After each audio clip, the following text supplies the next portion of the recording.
ఖిలకాండము. బృహదారణ్యకోపనిషత్తులో 3 కాండాలు ఉన్నాయి. అవి మధుకాండము, మునికాండము, ఖిలకాండము. ఖిలకాండంలో అనేక రకాలైన ఉపాసనలు, కర్మలు వస్తాయి. దీన్ని ఖిలకాండము అని ఎందుకంటారంటే, ఖిలము అంటే అనేక అంశాల కూర్పు. అనేక ఉపాసనలను ఇక్కడ ఏర్చి కూర్చారు.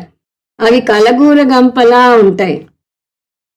అంటే అట్ ర్యాండమ్ ఉపాసనలు చెప్పబడ్డాయి. ఒక క్రమ పద్ధతిలో పేర్చుకురావటం ఉండదు. వేదాల్లో ఇలాంటి ఖిలకాండాలు కనిపిస్తూ ఉంటాయి. దీన్ని అనుబంధం అని కూడా అంటారు. ఇందులో అనేక ఉపాసనలు ఉన్నాయని చూసాం.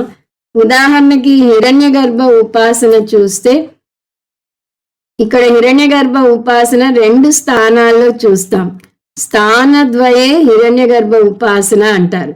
మొదటి ఉపాసన ఆదిత్య మండలం మీద అయితే, రెండవ ఉపాసన దక్షిణ అక్షి మీద ఉపాసన. ఆదిత్య మండలం అంటే సూర్యమండలంలో ఉన్న హిరణ్యగర్భ, అది అధిదైవ ఉపాసన అవుతుంది. దక్షిణాక్షి అంటే కుడి కన్నులో ఉన్న హిరణ్యగర్భ, అది ఆధ్యాత్మిక ఉపాసన అవుతుంది. అంటే ఒకటి సమష్టి పరంగా, ఇంకొకటి వ్యష్టి పరంగా చేస్తారు. దీని ద్వారా ఆధ్యాత్మికం, అధిదైవికం ఒకదాని మీద ఒకటి పరస్పరం ఆధారపడి ఉన్నాయి అని అర్థమవుతుంది.